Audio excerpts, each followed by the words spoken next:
I joked, whoever marries you will be lucky. And GT, she replied, only if they're as lucky as I'd be with. And GT. She was 7 feet tall, silver-skinned, and the most decorated war commander in the known galaxy. I was a human engineer from Ohio who still couldn't figure out the coffee machine on deck 3, so when I opened my big stupid mouth and said, whoever marries you is going to be the luckiest being alive, I meant it as a joke, a deflection, the kind of thing you say to fill dead air when a legendary alien warrior is staring at you like you're a mildly interesting insect. She turned those violet eyes on me, tilted her head exactly 3 degrees, and said, with absolute unblinking certainty, I agree, and that was the moment my entire life changed. Let me back up, because if I tell you that story without the context, you're going to think I'm the kind of guy things just happen to. I am absolutely not. Things do not just happen to Ethan Cole. Ethan Cole is the guy who spent 3 years on way Station Krello fixing plasma conduits and eating reconstituted noodles, invisible to everyone above his pay grade, perfectly content to stay that way until the universe decided otherwise. Way Station Krello sat at the edge of the Veron expanse, a stretch of space that 3 different empires claimed, 0 of them fully controlled, and all of them sent their second best personnel to manage. That's where I fit in. I was second best at everything, not bad enough to be sent home, not good enough to be promoted. I existed in the comfortable middle, and honestly, I liked it there. There's a piece to being exactly where you belong, even if where you belong is a narrow maintenance corridor at 2000 with a plasma wrench and a cold cup of coffee. The Valari sovereignty sent their delegation to Krell 6 months into my second tour. Now, if you've never heard of the Valari, let me paint you a picture. Imagine a species that has been at war with someone somewhere for 11,000 consecutive years. Imagine that they won most of those wars. Imagine that their entire culture is built around the idea that strength is the only true language, that every interaction is a negotiation of power, and that showing weakness, any weakness, is considered a profound personal failure. They stand between 6 and 7 and 1-2 ft tall.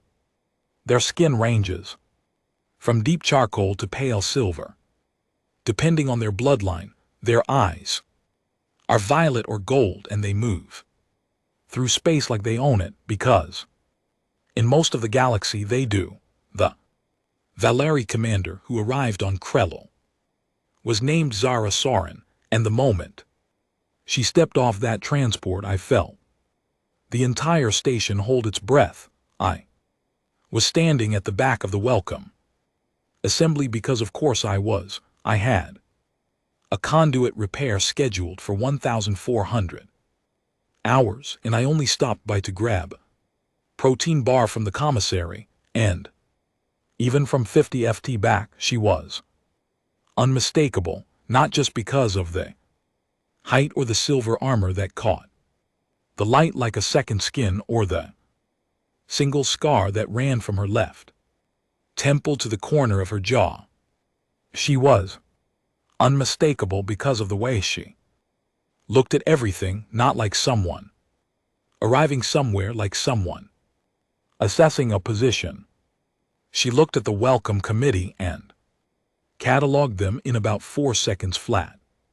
She looked at the station layout with the eyes of someone who'd already identified the 3 best defensive choke points, and then for exactly 1.5 seconds she looked at me, just a glance, the kind you give a piece of furniture, and then she looked away, and I thought, good, that's fine, that is Exactly where I want to be in your hierarchy, Commander. Nowhere I would like to remain, nowhere on your radar for the entire duration of your visit.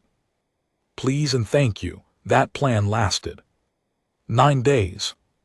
On day 9, I was deep inside Junction Corridor 7, elbow deep in a secondary plasma relay that had been throwing error codes for a week. I had grease on my face, my uniform was a disaster, and I was singing badly under my breath, a song from an old Earth movie that I had no business knowing the words to. And then I heard a sound behind me, footsteps measured heavy, the kind that don't rush, the kind that don't need to. I pulled myself out of the access panel and turned around, and Zaravuls was standing 6 feet away, arms crossed, watching me with an expression I couldn't read. Her 2 honor guards flanked her at the corridor entrance, but they'd stayed back. She approached alone. That detail felt important, though I didn't know why yet. You are the maintenance engineer, she said. Her voice was deep, accented in the way Ari voices always are, like every word is being chosen from an arsenal and placed with purpose. One of several, I said, because I've always had a gift for elegant responses under pressure. She looked at the access panel, then at me, then at the error diagnostic I had pulled up on my handheld. This relay has been malfunctioning for 9 days, she said. Station operations filed 3 work orders. All 3 were deprioritized. They were, I agreed, because the relay was flagged as non-critical. It controls supplemental atmospheric distribution on the East residential block. Nobody's sleeping badly. Nobody's air is recycled wrong. The system just throws noise, so it sits in the queue. She was quiet for a moment. The East residential block is where the Valori delegation is housed.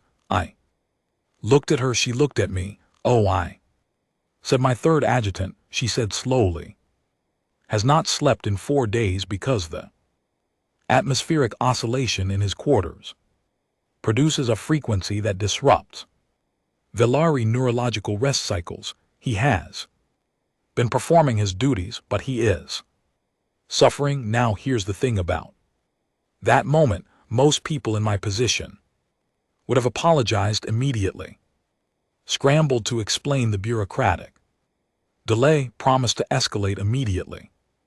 And I almost did that, but something stopped me, some instinct that told me this woman did not respect scrambling. She respected competence. She respected being seen. So instead of apologizing, I turned back to the panel, pulled the diagnostic back up, found the frequency variance, ran a 30 second recalibration, hit confirm, and said, done. Laughter. She blinked just once. That was the repair. The full repair will take another hour, I said, but the oscillation your adjutant is feeling, that's gone right now. The rest is just cleanup. Another silence. Then she said, you identified the specific source of the problem in under a minute. I identified it 4 days ago. Said, I just hadn't gotten the parts. Something shifted in her expression. Not a smile. Valari don't smile the way we do, but something adjacent to respect, or at least to recalibration, like she'd filed me in the wrong drawer and was now moving me to a different one. She nodded, once said, complete the repair, and walked away. I finished the job in 40 minutes, and I told myself that was the end of it. Here's something nobody tells you about Valari culture. In their society, the worst thing you can do to someone is treat them as less than they are, not insult them. Insult can be answered with force what they can't. Stand is dismissal, being treated as invisible, being underestimated, and the best thing you can do is see them. Really see them, not their rank, not their reputation, not the armor they wear, the actual person underneath it. I didn't know any of that when I fixed that relay, but somehow without meaning to, I just done the single thing. Most likely to get a Valari warrior's complete and total attention. It was not the end of it. The second encounter happened 3 days later, and this one wasn't accidental. She found me not the way she'd found me in the corridor. That had been circumstantial. She was doing a walkthrough. This time she came specifically to the engineering bay at 6:30, when I was the only one there, and she brought 2 cups of something hot. She set one in front of me without a word. I looked at it, looked at her, and said, "Is this Ari battle brew?" Because the last human who drank that thought he could see through time. She looked at the cup, then at me. "It is station coffee," she said. "I had your commissary replicator recalibrated this morning. The flavor profile was 17% degraded from standard parameters." I stared at her. "You fixed the coffee machine on deck 3.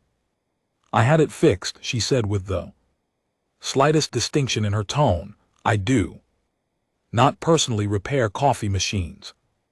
I've been trying to get that recalibrated for 8 months. I said you filed a request through maintenance operations," she said. I spoke directly to the station administrator. She picked up her own cup and looked at it with what I was starting to recognize as Valari thoughtfulness, that quality of considering something from multiple angles before committing to an opinion.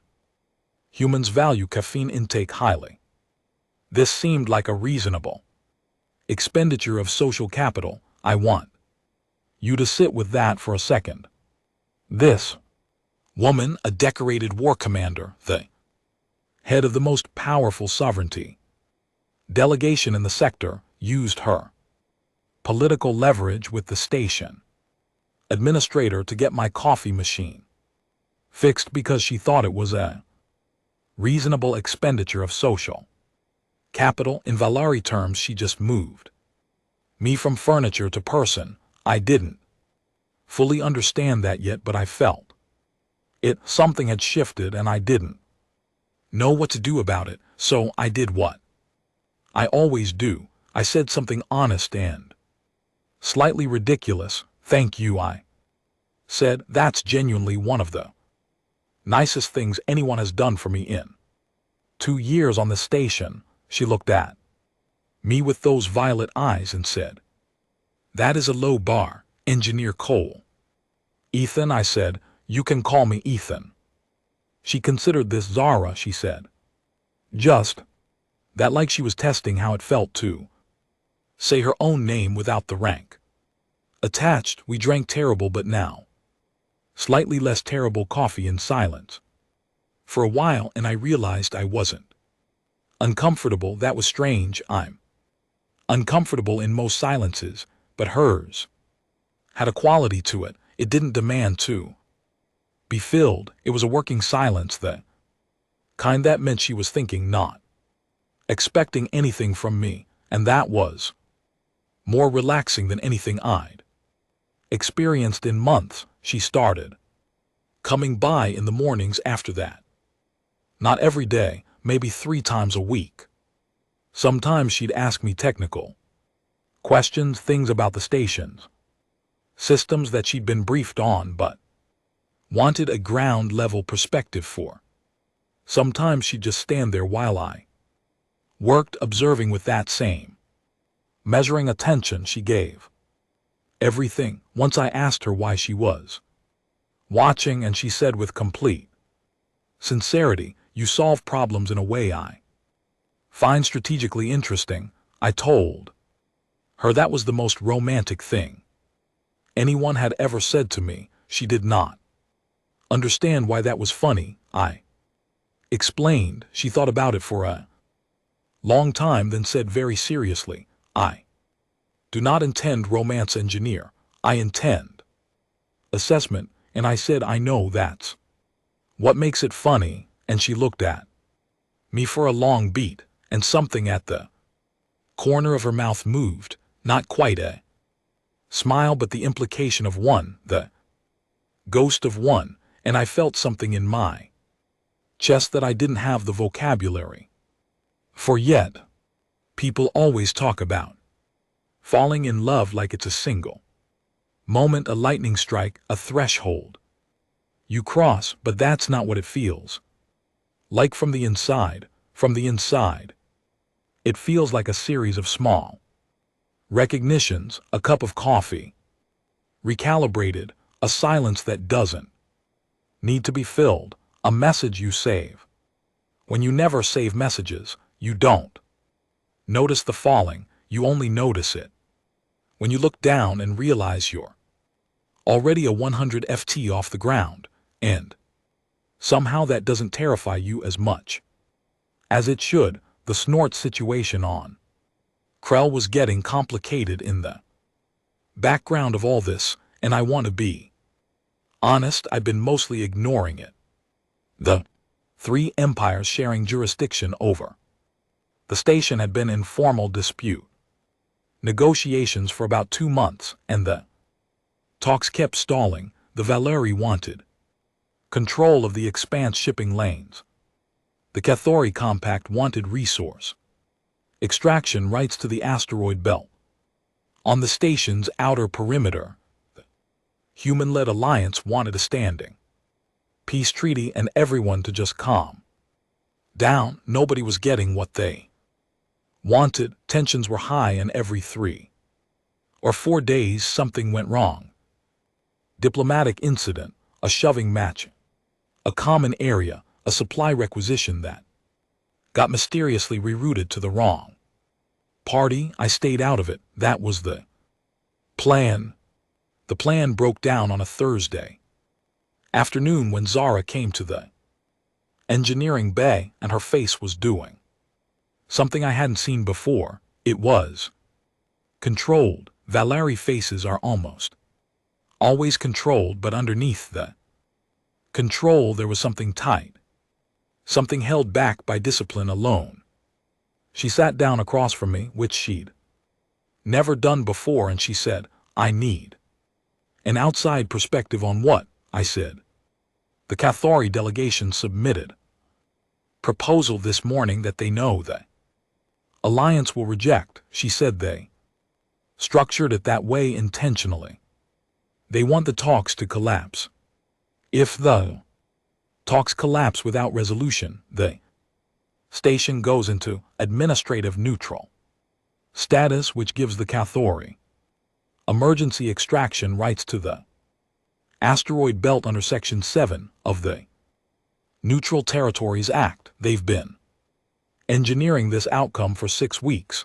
I looked at her. You're sure? I mapped their negotiation pattern against 13 historical precedents. She said, this is not speculation. Have you told the alliance representatives? I tried, she said, and something in her voice went very flat. They told me that Valeri's strategic analysis was appreciated, but that the alliance preferred to evaluate proposals on their stated merits. They do not trust me. They believe I have a secondary agenda. Do you? I asked. She looked at me with those eyes, direct, zero deflection.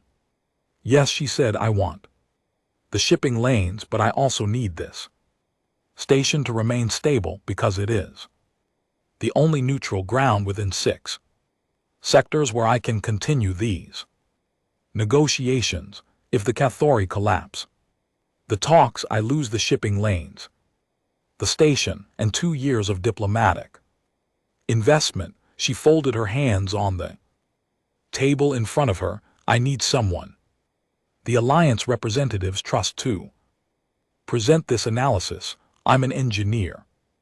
I said, nobody trusts me with anything. Political, that she said is exactly why. They'll listen, she was right, I knew. She was right the moment she said it. I was nobody. I had no agenda, no rank, no stake in any of the outcome. I was the guy who fixed the coffee machine. And I had an instinct, the same instinct that had made me recalibrate that relay. Before I apologized, that she was also right about the Cathori I'd worked on their side of the station for 2 months, and something had always felt off, little things, unnecessary access requests, questions that felt like reconnaissance. So I went to Alliance Senior Representative Commander Dallas Hewitt, who I met maybe twice. I asked for 15 minutes. He gave me 10. I laid out Zara's analysis. He was skeptical. I walked him through the historical precedents. He was less skeptical. I showed him the access log anomalies I'd pulled from my own systems. He called in his deputy. 2 hours later, the Alliance came back to the negotiating table with a counter-proposal that closed the loophole the Cathari had been building toward. The talks didn't collapse. The Cathari plan failed. I didn't tell Zara any of the specifics of how I'd done it. I just sent her a message that said, proposal rejected. Talks continuing, she replied, and this is the only message I ever saved from those early weeks. She replied with one sentence, you are more than you present yourself to be. Ethan Cole. I read that message 6 times before I went to sleep. It was a Tuesday when the most important conversation of my life happened, which feels wrong, but that's what it was. The negotiations had hit productive stretch, and Zara had actual downtime for the first time in weeks. She found me in the observation deck, a place I went when I needed to think. Big curved viewport over the station that looked out at the Veron expanse, which was genuinely one of the most beautiful things I'd ever seen. Purple, black space threaded with the emission nebula that gave the expanse its color. Deep violet and gold, like someone had smeared a sunrise across the dark, like violet eyes, if I'm being honest with myself, which I was finally starting to be. She sat next to me, not across from me, not a professional distance away. Next to me, close enough that I could see the detail of the engraving on her armor, the names she'd inscribed. They're in Valari script. She told me once that Valari commanders inscribed the names of soldiers who died under their command into their armor. She was running out of room. She'd been carrying a lot of names for a long time. We watched the expanse in silence for a while. Then she said, I have been offered a command position, a fleet command. It would mean leaving Krell. Laughter. Something went cold in my chest. I kept my voice neutral. That's a significant promotion. It is the position I have worked toward for 11 years, she said. You should take it, I said, because that was the honest thing to say, even if it felt like swallowing broken glass. I have not decided, she said. I looked at her. Why not? She was quiet for a moment. Not the thinking quiet, a different kind, a braced quiet. There are things here that I did not expect to find, she said. That complicates the calculus. And I knew what she meant. I knew it the way you know something before you have the words for it, but I was terrified, and terrified people say stupid things, and what I said was, because apparently I cannot be trusted. Well, whoever you end up with in whatever fleet you command is going to be incredibly lucky. I meant it as a sincere statement, but it came out sideways, half teasing. Self-protective, the way cowards dress. Up truth and humor, so they can deny they meant it if necessary. She turned and looked at me, those violet eyes steady and direct, and then she said without blinking, without hesitation, with the complete certainty of someone who has evaluated every angle and arrived at a conclusion. I agree. I stared at her. My brain went completely silent. I was talking about your future crew, I said very carefully. I know what you were talking about, she said. I am telling you that you are correct, Zara. I am Valari, she said. We do not deflect. We do not hint. When we identify something of value, we say so. She looked back at the viewport, at that violet gold expanse of space. You are of value to me, Ethan Cole. You have been for some time. I thought you should know. I sat there for approximately one eternity, and then I said, I fixed a plasma relay. Yes, she said, and brought you mediocre coffee. The coffee improved, she said, and interfered in a diplomatic crisis that had nothing to do with me. For my benefit, she said knowingly, at social risk to yourself. I genuinely didn't think about the social risk. I know, she said. That is what made it remarkable.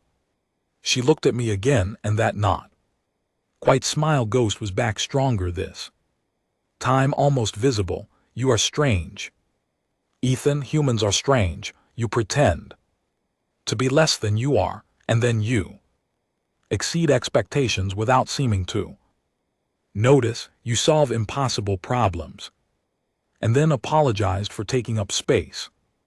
She tilted her head 3 degrees the way she always did. I have spent 11 years among warriors. I have never met anyone like you. I'm going to be honest with you. I did not say anything profound back. I did not deliver a speech. I did not have a perfect cinematic response ready. What I said was, I've never met anyone like you either. Simple, true, the most true thing I'd said in years. And she said, I know, because she was Valari, and humility was not their strong suit. And somehow that was the most perfect thing she could have said. A Val-Ari commander declaring that you are of value to her isn't the end of a story. In their culture, it's the beginning of a trial. A test, not because they're cruel. They're not cruel, but because everything that matters to them, they earn. Everything worth having, they fight for. And she didn't know it yet. But so did I. Humans have always been good at that. We just don't advertise it. 3 weeks after the observation deck, the station nearly died. I don't use that word casually. Way station. Krell had a reactor assembly in its lower deck, 3 decades old. Continuously patched, never properly overhauled because the budget for it kept getting diverted to diplomatic operations and political infrastructure, and all the expensive things that kept the 3 empires talking instead of shooting. The reactor had been throwing warnings for 6 months. I'd filed 9 reports. 9, each one had come back with some version of noted prioritized pending allocation, standard bureaucratic language for we'll deal with it when it breaks. It broke at 3:40 on a Wednesday morning. I was asleep when the alert hit my comm. I was halfway to the lower deck before I was fully awake, running through corridors with 3 other engineers.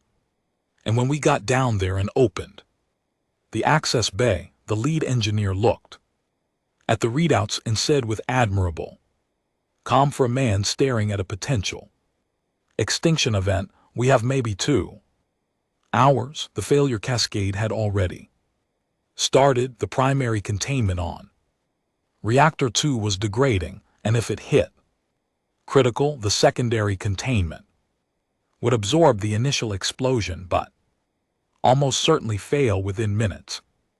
which would take out Reactor 1. Station without reactors at the edge of the Vin expanse had maybe 8 hours before. Life support became academic, 340.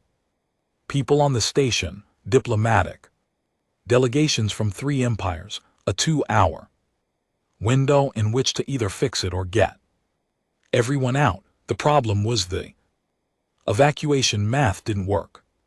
We had enough shuttle capacity for about 170 people. Running multiple trips would take time we didn't have against a cascade we couldn't predict. The only real option was to fix the reactor. The solution required someone to get into a space that wasn't designed to be accessed during an active cascade. Maintenance crawl space adjacent to the primary containment housing where a manual override coupling could be engaged to stabilize the degradation and buy time for a proper repair. The space was 6 ft long, 3 ft wide and flooded with enough residual radiation to make any extended stay a medical problem. You could go in, engage the coupling, and get out in under 4 minutes with acceptable exposure. Anything longer, and you were looking at significant cellular damage. The coupling took at minimum 6 minutes to engage manually. The math wasn't great. With Harandu, I didn't announce what I was going to do. I just started suiting up, and my team lead grabbed my arm and said, "Ethan, the exposure windows." And I said, "I know." And he said, "You should know that your shielded suit is rated for 4 minutes in that environment." And I said, "I know that too." And he didn't say anything else because we both understood there wasn't another option. And the clock was moving. I didn't tell Zara. She found out because her third adjutant, the one who'd had the sleep problem, who'd never quite looked at me the same since I fixed the relay, who had apparently taken it upon himself to keep track of my whereabouts as a personal loyalty project, sent her a report. So when I came back out of the crawl space, coupling engaged, hands shaking, ears ringing, and my team lead was already on the comm calling in the repair team. Zara was standing in the access corridor. I want to describe the look on her face, but I'm not sure I have the right words for it. Valari. Faces are built for battlefield resolution. They're not built for the thing that was happening on hers right now. It was too many things at once. Relief, fury, something raw and unguarded that she was visibly working to contain, and beneath all of it, in her eyes, something that looked a lot like fear. Not fear of me, fear for me. There's a difference, and she was feeling the second kind, and that was the most honest thing I'd ever seen on a Valari face. She crossed the corridor in 4 steps and stood in front of me. "Your suit's radiation tolerant," she said very quietly. "Is rated for 4 minutes, M." "Yes," I said. "The coupling engagement requires a minimum of 6. Also yes, M." "You knew this before you entered." "I did." Her jaw was tight. "You did not ask for volunteers. You did not inform your commanding officer. You did not file an emergency protocol report. All of that takes time." I said. "We didn't have time." She looked at me for a long moment. The access corridor hummed around us. Somewhere above, I could hear the repair team moving to finish what I'd started. Stabilizing the containment, buying everyone the hours they needed. 340 people who wouldn't have to make those evacuation calculations after all. "You are infuriating," Zara said. "I know," I said. "You are reckless." "Probably you did not consider your own survival as a primary factor." "I considered it," I said. I just weighted it below 340 other people's survival, something in her expression fractured slightly, the careful control giving way at the edges. She said very quietly, "Valari commanders run the same calculation. We always factor our own survival last." She paused. "I have never met a human who did the same. We're like that sometimes," I said. "We hide it under the mediocre coffee and the bad singing. A breath, something that in a human being I would have called a laugh. Small involuntary exhale that carried relief and absurdity in equal measure.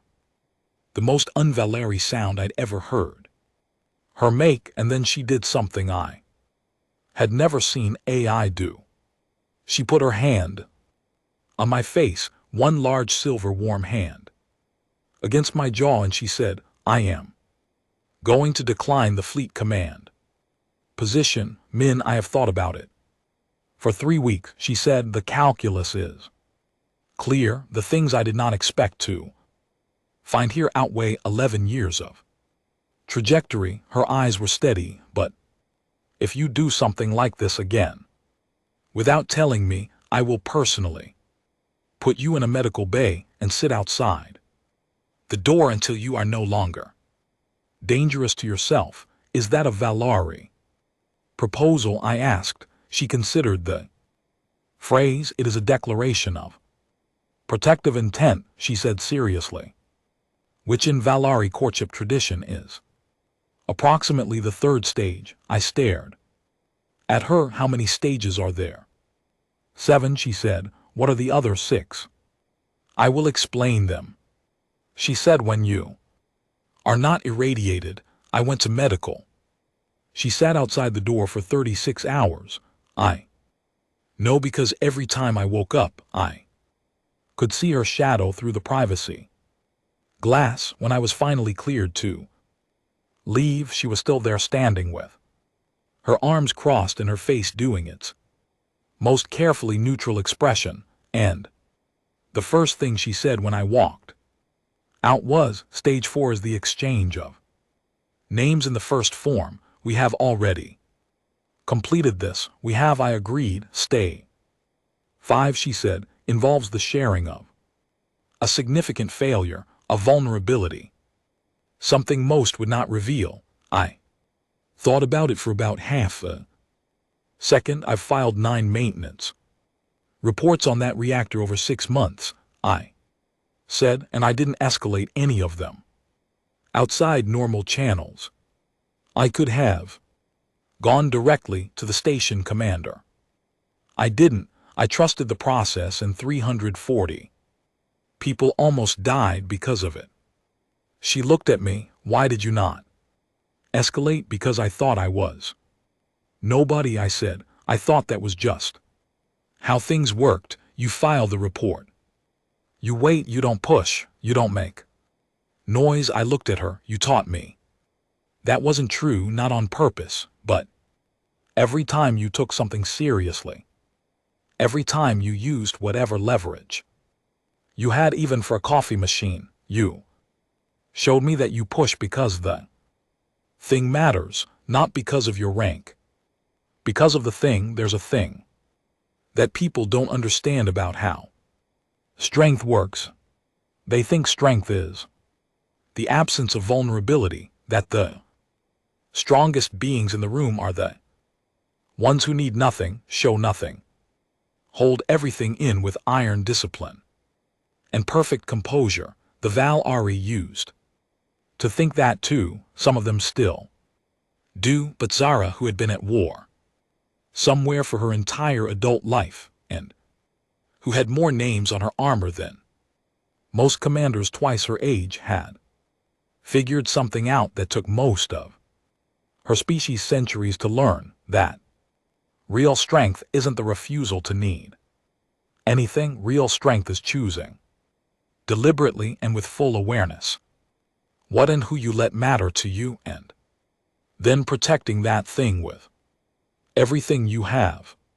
The silence that followed was long, but it was that good kind of silence, the working kind, the kind that means something is being decided. Stage 6, she said at last, is the declaration of intent before witnesses. We were standing in a medical bay corridor. There were two nurses, a junior diplomatic aide who'd been waiting to file paperwork, and her third adjutant, who had apparently been present for every significant event in our relationship and at this point felt like a permanent fixture. She looked at all of them without an ounce of self-consciousness, then looked at me. I intend to remain, she said, on this station, in this sector, in this capacity, for the foreseeable future. I intend to pursue the acquaintance of Ethan Cole, human engineer, with increasing seriousness and long-term consideration. She paused. This is the declaration. The one Dimlin, the junior diplomatic aide, dropped his tablet. Two nurses looked at each other. Her adjutant made a sound I can only describe as deeply satisfied, and I, for possibly the first time in my adult life, did not say something stupid or self-deflecting or feed accidentally comedic. I said, I intend the same things, all of them. Winnie, Tony, you will know it. Stay 7, she said, takes time. What is it? You will know it, she said, when it happens. She was right about that too. Stage 7 happened 14 months later.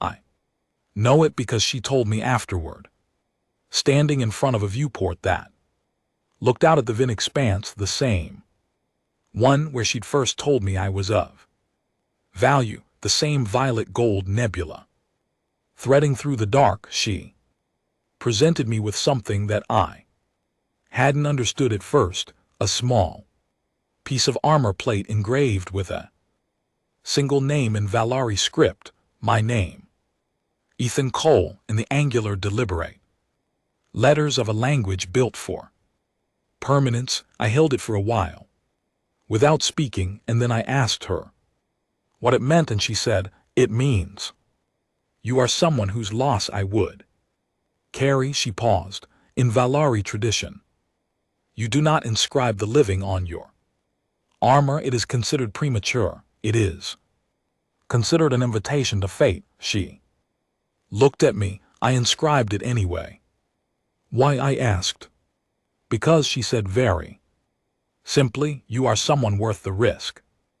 I married her 8 months after that in a ceremony that involved approximately 6 forms of Valari ritual combat metaphor that her family insisted on and that I participated in with absolutely no idea what I was doing, but apparently with enough genuine commitment that her grandmother, who was 900 years old and had survived 3 interstellar wars, said afterward that I was acceptable, which I was told was the highest praise she gave anyone. So here's what I want you to take from this story. If you take nothing else, I was a second best engineer on a backwater station, eating reconstituted noodles and fixing conduits that nobody noticed until they broke. I was nobody in the grand calculus of the galaxy, and the most extraordinary being I'd ever met looked at me, really looked past the grease on my face and the bad singing and the catastrophically self-deprecating sense of humor, and decided I was worth seeing.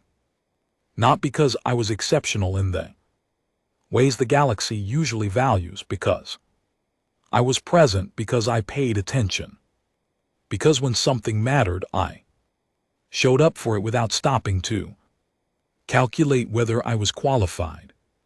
Whoever marries you will be lucky. I meant it as a joke, but here's the truth. I've lived inside for 3 years. Now, some things you say without meaning to are the truest things you ever say. And sometimes the universe, vast and indifferent and full of stars and wars and species that have been fighting each other since before humans figured out fire, Sometimes it sends you someone who looks at your half-in, self-protective, ridiculously earnest little truth and says with violet eyes in absolute certainty, do I agree, if you want. Another story about humans proving that the underdog angle has teeth, about love. In the spaces between stars, about the moment you say the wrong thing in exactly the right way, hit that subscribe button because we are just getting started. The next one is even better, I promise.